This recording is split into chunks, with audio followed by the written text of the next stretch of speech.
நீங்க ப்ரேயர் பண்றப்போ என்ன ஆகும் தெரியுமா? மொத்தம் 2 விதமான பிரேயர்ஸ் இருக்கு. ஒன்னு ஹார்ட்ஃபுல் பிரேயர், இன்னொன்னு religious prayer. First religious prayer பத்தி பார்க்கலாம். ரிலீஜியஸ் அப்படின்னா உங்களுக்கு நல்லாவே தெரியும். சில காரியங்கள் எல்லாம் சூஸ் பண்ணி வச்சுட்டு அதை ரொட்டீனா ஃபாலோ பண்றது, பிராக்டிசஸ் அண்ட் கஸ்டம்ஸ்லாம் பண்ணிட்டே இருக்கிறது. அந்த மாதிரியான ஒர்க்ஸ்க்கு பின்னாடி இருக்கிற ஹார்ட் கண்டிஷன்ஸை நீங்க கவனிச்சு பார்த்தீங்கன்னா தெரியும். ஒன்னு இதை செய்யலன்னா ஏதாச்சும் தப்பு நடந்துரும், அசம்பாவிதங்கள் நடக்கும், எங்க கௌரவ குறைச்சல் ஆகும், எங்க தனித்துவம் போயிடும். இது வரைக்கும் நாங்க இந்த ஒழுங்குல கடைபிடிச்சுக்கிட்டு வரோம். இப்போ சடனா வேற ஒன்னத்தை ஏத்துக்க முடியாது.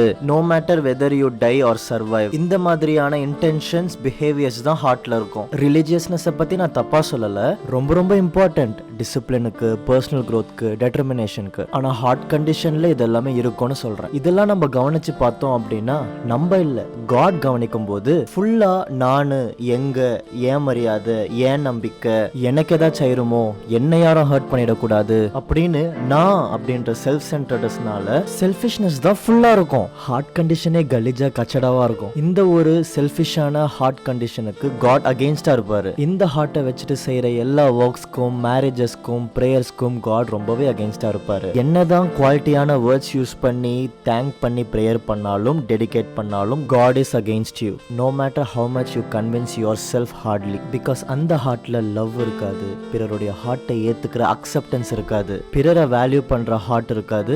Full and full pride and ஆதங்கம் மட்டும்தான் இருக்கும். இந்த ஹார்ட் கண்டிஷன் இருந்தா பிளைண்ட்னஸ் இன்க்ரீஸ் ஆகிட்டே இருக்கும். மற்றவங்க ஹார்ட்ல இருக்கிற பெயின்ஸை நம்மளால பார்க்க முடியாது, மற்றவங்களுடைய விருப்பத்தை நிறைவேற்றணும் அப்படின்ற எண்ணம் இருக்காது, மற்றவங்களுடைய வேதனை கண்ணுக்கு தெரியாது, விருப்பங்கள் கண்ணுக்கு தெரியாது, இம்மெச்சூரிட்டி அதிகமாயிட்டே இருக்கும். அதே போல காட் என்னெல்லாம் செய்ய போறாரு, என்ன எப்படி ஏத்துக்க போறாரு, பிரேயர் பண்ண அப்புறம் எப்படி காட் அவர் சொன்னதை ஃபெய்த்ஃபுல்லா நிறைவேற்ற போறாரு அப்படின்ற மீனிங்கே இல்லாம செய்யலனா தப்பு அப்படின்ற மைண்ட்ல பண்றது ரிலீஜியஸ்.